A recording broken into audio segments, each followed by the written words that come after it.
Hi guys, it's Craig from Arms and Armor, and today we're going to talk about the edge. The edge is where the two planes of the blade come together to form the sharp bit. Or actually, the edge is the bit just before there's nothing left of sword. When you look at the edge on a sword, it is very much the whole point of the sword. You are there for cutting, hewing, slicing. All of those activities are done with the edge. As the edge is formed by the grinding or scraping or polishing of the sword, certain things will become apparent that help or hinder that edge from being sharp enough to do the job it has. Now that job is not the same for every sword, or even the same sword used in different ways. If you are cutting tatami mats and slicing paper and things like that, you probably want a bit more of an edge than if you are climbing off a horse in the 14th century and about to waylay into a whole pile of armored opponents. Those two edges may be the same, but they are probably not if you're trying to optimize the situation. Today we're going to look at the edge on a couple of historical swords to start a discussion and begin showing you what happens when these swords are actually formed. The first sword we're going to look at is ancient. It's a Bronze Age sword. So when we are looking at these swords, I've chosen a spot where hopefully it is as close to kind of the original edge as possible. I'm not picking spots where there's a heavy wear or obvious nick or something like that if possible. So we're going to look here and we can see this particular sword, especially right in the thickness part here of the blade, is 0.32 inches in thickness. And we can see that the angle of the two sides, even though it's slightly hollow in a sense on each side, comes down at about 19.8, very close to the edge. But as you can see, even on this early bronze sword, the edge is a bit steeper than the areas of the flat. The flat doesn't start from a center point and come continuously to the cutting edge. There's almost always a bit of a convex or flat area that comes down, sometimes referred to as a secondary bevel, but that's almost always seen on swords from the period.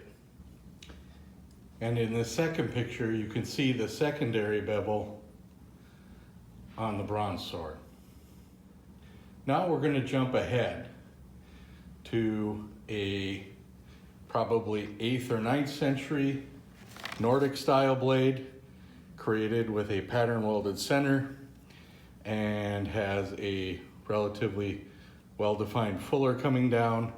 And here we see the two planes of the blade coming down to the edge, and they're running about 14.9 degrees on this particular edge bevel. But that is just from the edge of the fuller to the area where it starts to cut through to come down to the edge.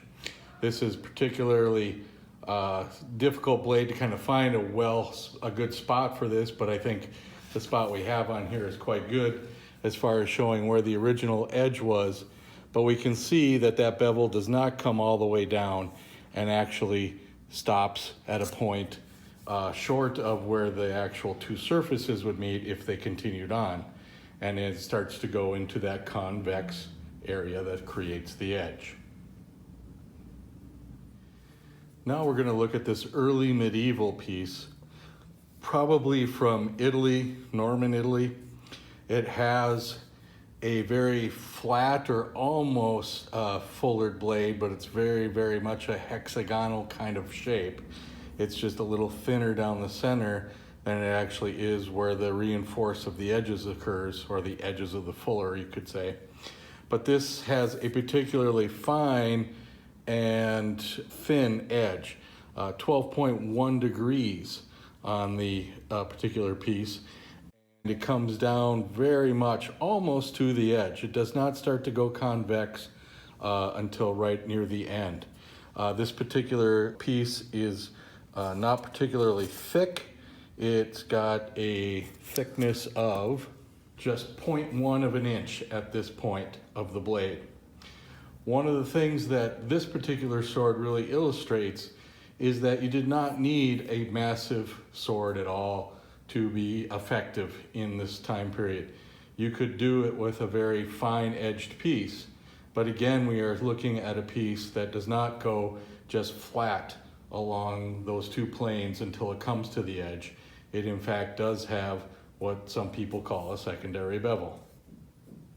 And then finally, we'll look at this probably 13th or 14th century medieval sword, which is a little difficult to see on this one because the only part of the blade that isn't heavily worn is right near the guard.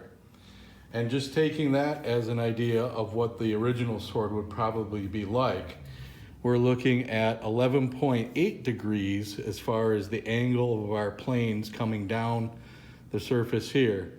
And again, even though that is very close to the edge, there's not a lot of that convex continuation here for this sword.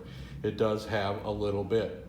Now, if we look at other parts of this sword, then you will see a particularly steeper angle as parts of that have been worn away, and it has continued to be sharpened down and down and down to create an edge on this particular sword. The sword thickness is 0.187 inches, so it does have some beef to it, and you can see that as that angle changes from the center to the edge and that distance shortens, you always get an increase in your angle if your center stays the same thickness.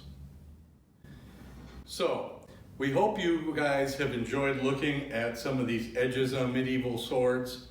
It tells us a lot about, one, how the sword was used and maintained in its lifetime, because all the sharpening is maintenance. It is taking a piece and keeping that edge true to what you need to accomplish what you're doing with the sword. Swords like this last one we looked at, have very worn surfaces. We can see a lot of secondary bevel. We can see a lot of those kind of things going on. But even up here near the guard, where it has a particularly, not much has left the sword in its lifetime, you can still see that there's that structure to the edge. And edge structure is very important. If it's just two planes coming down and meeting and then there being nothing right at that very edge, it will be fragile. It won't have the tenacity to handle medieval sword combat. We hope you enjoyed looking at these pieces, and we plan to have a few more episodes on edges and points, and look forward to giving you more information about medieval swords and the swords we make at Arms and Armor.